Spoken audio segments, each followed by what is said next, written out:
اگر آپ ان صوفیاء کے گروہ سے، جن میں اکثریت بریلویوں کی ہے، دیوبند بھی کسی حد تک اس کے قائل ہیں، سوائے ان چند دیوبندی علماء کے کہ جو اہل حدیث مکتب کے زیر اثر آ گئے تو وہ ان چیزوں کا انکار کر رہے ہیں. اوورآل دیوبندی مکتب بھی ظاہر ہے وہی صوفیزم کی لیگیسی کو لے کے چل رہے ہیں. ان کے نزدیک یہ جو رات ہے شب برات، یہ شعبان المعظم کی 14 اور 15 کی درمیانی رات ہے، یعنی 15ویں رات. چونکہ اسلامی کیلنڈر میں رات پہلے آتی ہے، دن بعد میں. تو ان کے نزدیک یہ رات وہ رات ہے جس میں اللہ تعالیٰ نے قرآن حکیم کو لوح محفوظ سے اتارا آسمان دنیا کے اوپر، اور پھر گریجولی 23 سال کے اندر قرآن حکیم آسمان دنیا سے نیچے نازل ہوا. اب ان سے پوچھیں یہ کہاں لکھا ہوا ہے، تو ان کے پاس دلیل کوئی نہیں ہے، اور وہ زبردستی اس کانسیپٹ میں وزن بھرنے کے لیے قرآن حکیم میں سورہ الدخان، سورت نمبر 44 پارہ نمبر 25، اس کی ابتدائی جو آیات ہیں ان کا سہارا لیتے ہیں. وہ کہتے ہیں قرآن میں اس رات کا ذکر موجود ہے. اعوذ باللہ من الشیطان الرجیم، بسم اللہ الرحمن الرحیم. حامیم، حروف مقطعات ہیں.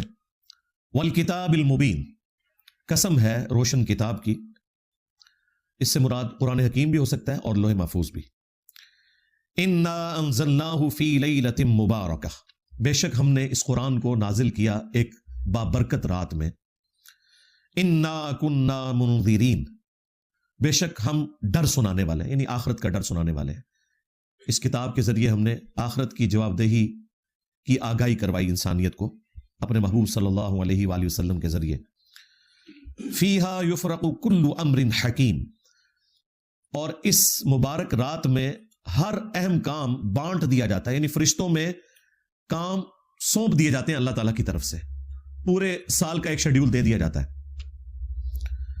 امر من عندنا، اور یہ سارے کام ہماری طرف سے ان کے سپرد کیے جاتے ہیں.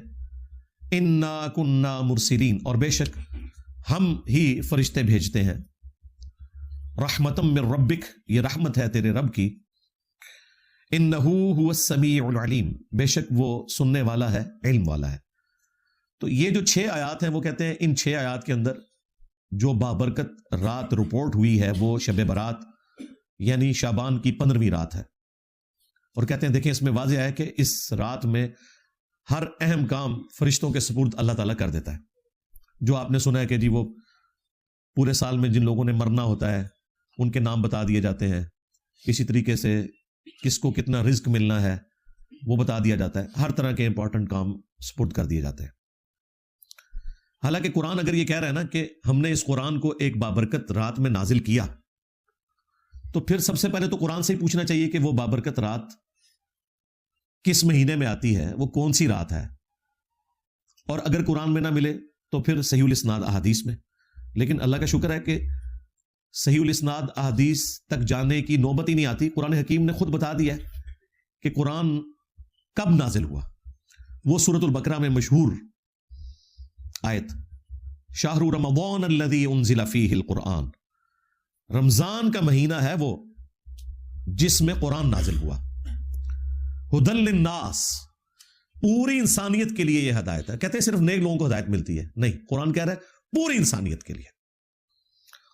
اور وہ جو سورۃ البقرہ کے سٹارٹ میں ہے ہدی للمتقین، اس سے بھی مراد ہے پوری انسانیت. اور پوری انسانیت میں وہ لوگ جو ڈر جائیں اس تصور سے کہ جس رب نے ہمیں ہماری مرضی کے بغیر پیدا کیا وہ قیامت والے دن ہمیں پوچھے گا. متقی سے مراد یہ نہیں ہے کہ کوئی صرف پرہیزگار لوگ مراد ہے، ڈر جانے والے لوگ. ہدی للناس، پوری انسانیت کے لیے ہے یہ ہدایت. وبینات من الہدی والفرقان، اور اس میں ہدایت کے روشن دلائل ہیں، اور یہ الفرقان ہے، یعنی حق اور باطل میں تمیز کرنے والی کتاب. اور یہ الفرقان کی صفت صحیح بخاری میں ہمارے محبوب امام کائنات سید الاولین والآخرین شفیع المذنبین رحمت للعالمین سیدنا و مولانا امام اعظم محمد رسول اللہ صلی اللہ علیہ وآلہ وسلم کے لیے بھی رپورٹ ہوئی. صحیح بخاری میں حدیث ہے، محمد فرق بین الناس، محمد لوگوں میں حق اور باطل میں فرق ہے. قرآن بھی الفرقان ہے، نبی الاسلام بھی الفرقان ہے. بہرحال اس آیت سے آپ کو یہ پتہ چل گیا کہ رمضان المبارک وہ مہینہ ہے جس میں قرآن نازل ہوا، لہٰذا اب اس کو سورہ الدخان کی ابتدائی 6 آیات کے ساتھ جوڑ لیں، جس میں اللہ تعالیٰ نے فرمایا تھا حامیم والکتاب المبین انا انزلناہ فی لیلۃ مبارکۃ انا کنا منذرین، ہم نے اسے بابرکت رات میں نازل کیا اور ہم ڈر سنانے والے ہیں۔ تو وہ بابرکت رات رمضان المبارک کے اندر ہے، یہ کسی مفتی کا فتویٰ نہیں ہے، کسی صحابی کا فتویٰ نہیں ہے، یہ اللہ تعالیٰ نے خود بتا دیا قرآن کے اندر۔ لہٰذا اب وہ کہانی تو ختم ہوگی کہ قرآن حکیم جو ہے وہ شعبان کے اندر نازل ہوا ہے۔ اب چونکہ انہیں پتا تھا کہ قرآن اس کے خلاف ہے، انہوں نے نئی کہانی ایک گھڑی، جو میں آپ کو سٹارٹ میں بتا چکا کہ نہیں جی قرآن 2 دفعہ نازل ہوا ہے، ایک دفعہ لوح محفوظ سے آسمان دنیا پہ، وہ ہوا تھا شب برات شعبان کی 15ویں رات، اور دوسری دفعہ جو نازل ہوا آسمان دنیا سے زمین پر، وہ کہتے ہیں وہ رمضان میں ہوا۔ ہم کہتے ہیں لکھا کدھر ہوا ہے؟ کہتے ہیں بزرگوں نے بتایا۔ یہ تو اتنا بڑا ٹروتھ تھا، یہ قرآن میں آنا چاہیے تھا کہ شعبان کا مہینہ ہے وہ جس میں ہم نے قرآن کو نازل کیا لوح محفوظ سے آسمان دنیا پر، اور رمضان کا مہینہ ہے وہ جس میں ہم نے قرآن کو نازل کیا آسمان دنیا سے محمد رسول اللہ صلی اللہ علیہ وآلہ وسلم کے قلب اطہر کے اوپر۔ لیکن قرآن و سنت بالکل خالی ہے اس سے۔ پھر اسپیسیفکلی یہ جو رات ہے اس کی شان میں اللہ تعالیٰ نے پوری سورت نازل کر دی ہے، یہ کوئی چھوٹی بات نہیں ہے، ایک رات کے بارے میں پوری سورت قرآن میں نازل ہوئی ہے، اور وہ ہے سورۃ القدر۔ قدر عربی زبان میں کہتے ہی تقدیر کو ہے، ڈیسٹنی کی رات جس میں تقدیر کے فیصلے ہوتے ہیں۔ ایک تو سب سے بڑا فیصلہ ہوا یعنی قرآن نازل ہوا، اللہ تعالیٰ کے اس کائنات کے لیے جو بڑے بڑے فیصلے ہیں ان میں سے اگر کوئی ٹاپ آف لسٹ فیصلہ ہو سکتا ہے وہ قرآن کا نزول ہے۔ انسانیت کے ساتھ آخری دفعہ اللہ تعالیٰ نے اپنے پیغمبر صلی اللہ علیہ وآلہ وسلم کے ذریعے کلام فرمایا، تو اس سورت کا نام ہی سورۃ القدر ہے، یعنی تقدیر والی سورت جس میں ڈیسٹنی تقدیر کے فیصلے ہوتے ہیں، عزت والی رات یہ بھی ترجمہ کیا جا سکتا ہے۔ یہ سورت نمبر ہے 97۔ انا انزلناہ فی لیلۃ القدر، بے شک ہم ہی نے اس قرآن کو نازل کیا ایک عزت والی رات میں، ایسی رات جس میں اللہ کی تقدیر کے فیصلے ہوتے ہیں، وہی بات جو سورہ الدخان میں آ چکی، فیہا یفرق کل امر حکیم۔ یہ قرآن اس رات میں نازل ہوا ہے جس میں ہر اہم کام بانٹ دیا جاتا ہے۔ یہاں پہ بھی آ گیا کہ یہ ڈیسٹنی تقدیر کی رات ہے جس میں تقدیر کے فیصلے ہوتے ہیں۔ اللہ کے علم میں تو پہلے سے ہے، فرشتوں کے سپرد ہوتے ہیں۔ وما ادراک ما لیلۃ القدر، اور تم کیا جانو کہ لیلۃ القدر کی کیا شان ہے۔ لیلۃ القدر خیر من الف شہر، یہ تو وہ رات ہے لیلۃ القدر جو 1000 مہینوں سے افضل ہے، یعنی اس رات میں عبادت کرنا 1000 مہینوں، آلموسٹ 90 سال کے قریب بنتا ہے یہ عرصہ، اس سے افضل ہے۔ تنزل الملائکۃ والروح فیہا باذن ربہم من کل امر، اس رات میں فرشتے نازل ہوتے ہیں اور روح قدس یعنی جبرائیل علیہ السلام بھی اس رات میں نازل ہوتے ہیں، اپنے رب کی اجازت سے ہر طرح کا کام لے کر جو اللہ تعالیٰ ان کے سپرد کرتا ہے۔ سلام، یہ رات سلامتی کی ہے، ہی حتی مطلع الفجر، اور یہ سلامتی رہتی ہے یہاں تک کہ فجر طلوع ہو جائے، یعنی ختم سحری جہاں ہو جاتی ہے اور فجر کا وقت سٹارٹ ہوتا ہے، اس وقت تک یہ پوری کی پوری رات اللہ تعالیٰ کے فیصلے کی ایک اہم ترین رات ہے۔ اور رات کی ڈیفینیشن اسلام میں ہے غروب آفتاب سے لے کر فجر کا وقت داخل ہونے تک، یہ پوری رات، تو یہ پوری کی پوری رات اللہ تعالیٰ کے فیصلوں کی رات ہے جس میں فرشتے نازل ہوتے ہیں ہر اہم کام لے کر۔ یہ جو فضیلت ہے لیلۃ القدر کی، یہ اس رات کے بارے میں ہے جو رمضان مبارک میں ہے۔ قرآن میں تو بس اتنا ہی آیا کہ یہ رمضان میں ہے، شہر رمضان الذی انزل فیہ القرآن، لیکن پھر نبی علیہ السلام نے اسے بریف کیا۔ صحیح بخاری اور صحیح مسلم دونوں میں یہ حدیث موجود ہے کہ اللہ کے محبوب صلی اللہ علیہ وآلہ وسلم نے رمضان مبارک کے پہلے 10 دن اعتکاف کیا اور پھر اپنے حجرے مبارک سے سر اقدس کو باہر نکالا اور فرمایا کہ میں نے ان 10 دنوں میں لیلۃ القدر کو نہیں پایا۔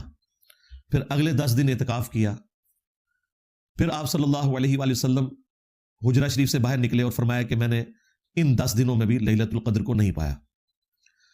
اور پھر آپ علیہ السلام نے فرمایا کہ مجھے اللہ تعالیٰ نے بتایا کہ یہ رمضان مبارک کے آخری عشرے یعنی آخری جو 10 دن ہیں ان کی طاق راتوں میں سے کوئی رات ہے. 21ویں بھی ہو سکتی ہے, 23ویں بھی, 25ویں بھی, 27ویں بھی اور 29ویں بھی, یعنی یہ آخری جو 5 طاق راتیں ہیں ان میں سے کوئی ایک رات ہے. نبی علیہ السلام کو وحی کے ذریعے بتایا گیا. تو تم اسے رمضان مبارک کے آخری عشرے کی طاق راتوں میں تلاش کرو. تلاش کرنا مطلب یہ نہیں کہ کچھ آپ کو نظر آنا ہے. یہ پبلک میں مشہور کیا ہوا ہے جی سمندر کا پانی شہد سے زیادہ میٹھا ہو جاتا ہے, اور خدا نہ آ جائے گوریانے کی طرح سن لیا نا, پہلے تھوڑی مٹی پلید ہوئی ہے. اچھا, انہی باتوں کی وجہ سے آج کل کے جو ماڈرن مسلمان ہیں یا ایون نان مسلم جو ہے وہ ہماری ویڈیوز کو اپریشیٹ کرتے ہیں کہ یار کوئی لاجیکل بندہ ہے جس نے کوئی سینس کے ساتھ بات کی ہے. لیکن ہمارے مسلمانوں میں گھسے ہوئے لوگ اس کو غلط رنگ دیتے ہیں کہ جی انجینئر صاحب ان کے اعلی کار ہیں, کبھی کہتے ہیں یہ کوئی یہ یہود و نصارہ کا ایجنٹ ہے. تو یہ لاجیکل گفتگو ہو رہی ہے. اس سے زیادہ سخت الفاظ میں اہل حدیث مکتب کے لوگ کرتے تھے, لیکن ان کے فرقے سے ان کو نقصان نہیں ہوا. نقصان تو ہوا ہے ہماری دعوت حق سے جو نبی علیہ السلام کی مبارک دعوت حق ہے, اس لیے انہیں تکلیف ہو رہی ہے. ہمارا تو ایک نعرہ ان کو لے ڈوبا ہے, کون سا؟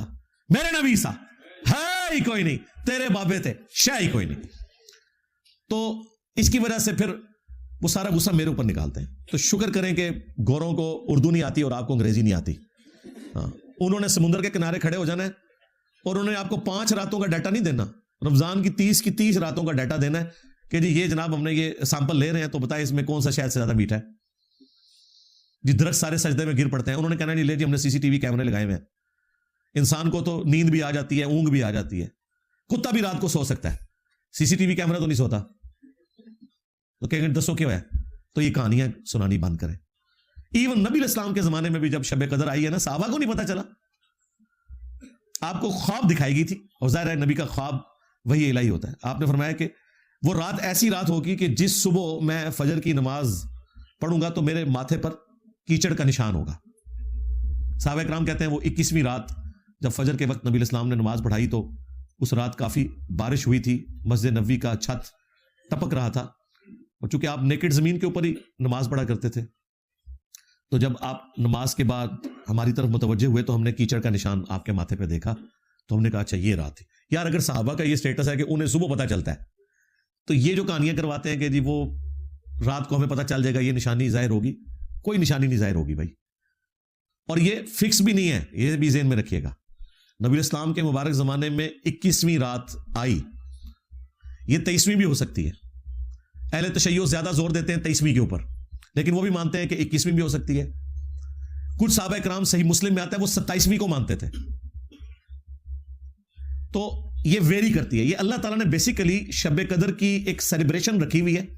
کسی سال وہ 21ویں کو سیلیبریٹ کرتا ہے اللہ تعالیٰ, کسی سال 23ویں کو, کسی سال 25ویں کو, کسی سال 27ویں کو. مقصد یہ ہے کہ وہ 10 دن آپ اللہ کو دیں, وہ طاق راتیں دیں. جو بخاری مسلم میں آتا ہے کہ جب آخری عشرہ شروع ہوتا تھا نبی علیہ السلام خود بھی رات کو جاگتے تھے اور اپنے گھر والوں کو بھی جگاتے تھے کہ وہ رات کو عبادت کریں. ان راتوں کو زندہ کرنا مقصد ہے, اور وہ بخاری مسلم میں حدیث ہے.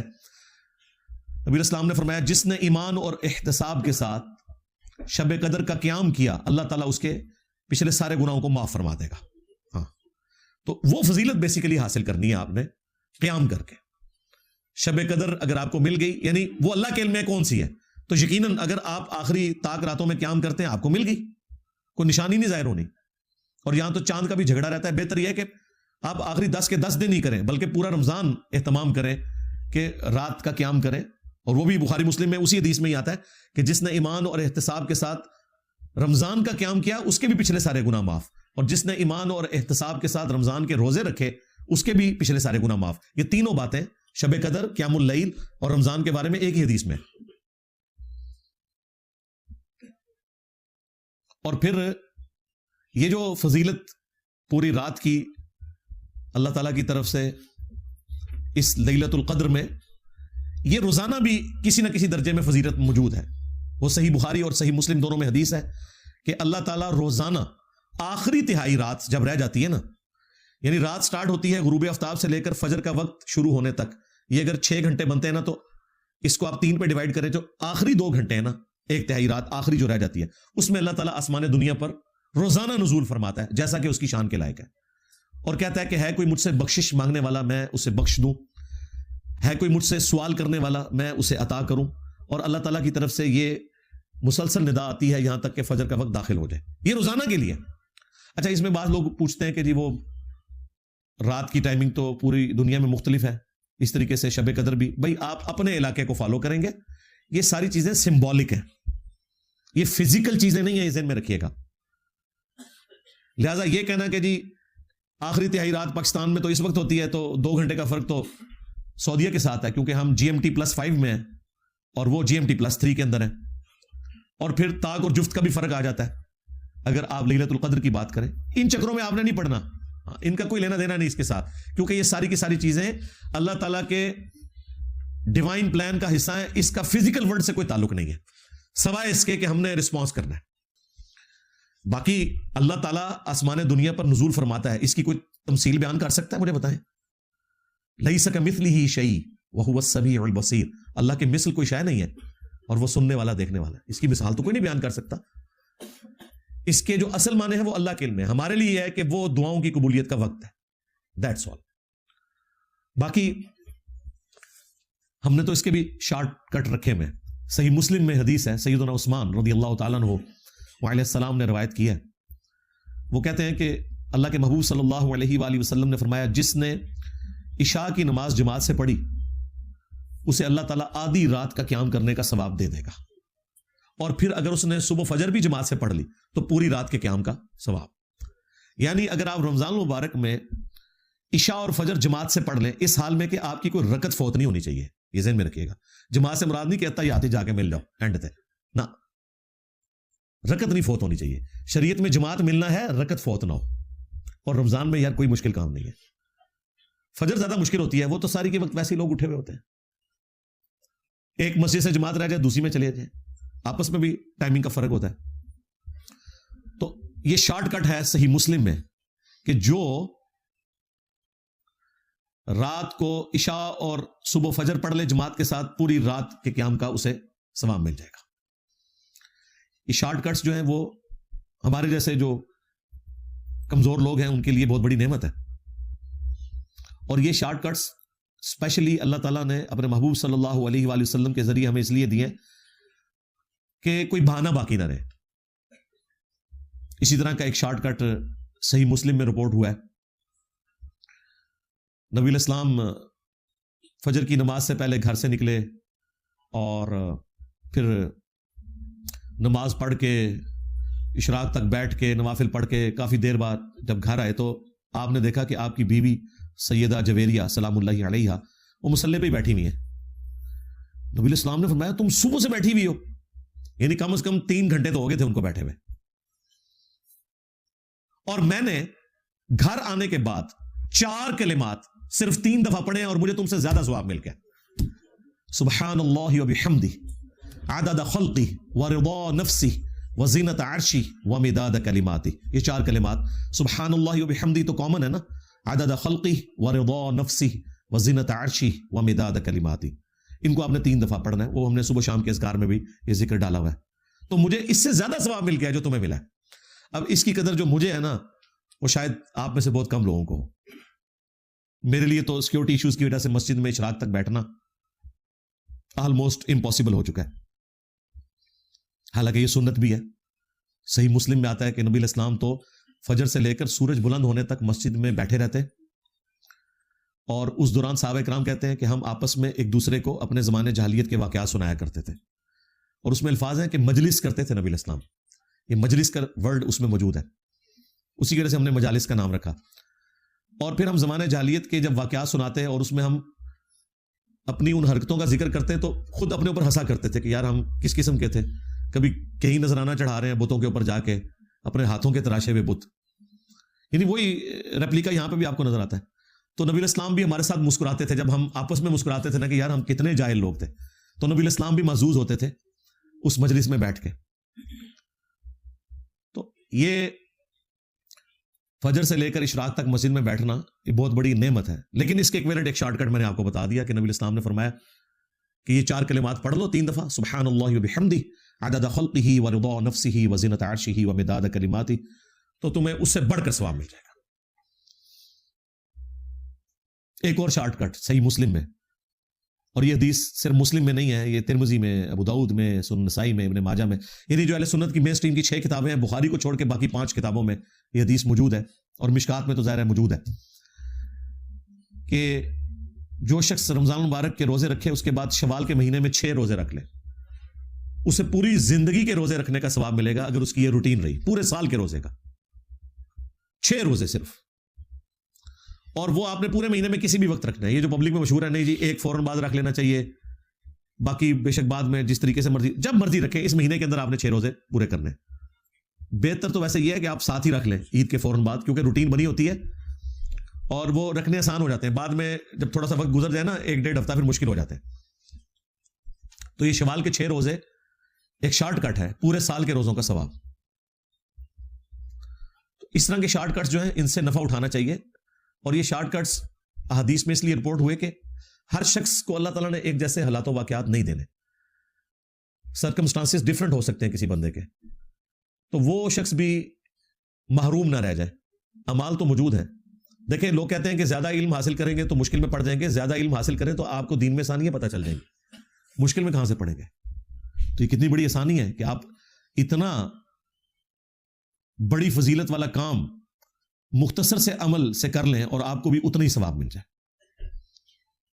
اسی طریقے سے صحیح مسلم میں حدیث ہے، تم میں سے کسی کے اندر یہ استطاعت ہے کہ وہ تہائی قرآن پڑھ لے رات میں؟ صحابہ نے کہا کہ اس کی کون قدرت رکھے گا؟ آپ صلی اللہ علیہ وآلہ وسلم نے فرمایا کہ سورہ اخلاص پڑھ لو، تہائی قرآن کے برابر ہے، یعنی اس کا ثواب۔ قل هو اللہ احد اللہ الصمد لم یلد ولم یولد ولم یکن لہ کفوا احد، 1/3 قرآن کے برابر ایک دفعہ یہ سورت پڑھنے کا ثواب ہے۔ اور دیکھیں صحابہ کہہ رہے ہیں کہ یہ کس میں قدرت ہو سکتی ہے کہ رات میں 1/3 قرآن پڑھیں؟ یہ آپ کو کہتے ہیں ہمارے بزرگ 8 قرآن روزانہ پڑھتے تھے۔ صحابہ کرام تو 1 قرآن سے بھی عاجز ہیں۔ تو یہ یعنی بابوں کا دین ہے اور یہ کتابوں کا دین ہے۔ باقی جو شب برات کے حوالے سے ایک مشہور ترین حدیث پیش کی جاتی ہے وہ بھی میں ڈسکس کر لیتا ہوں۔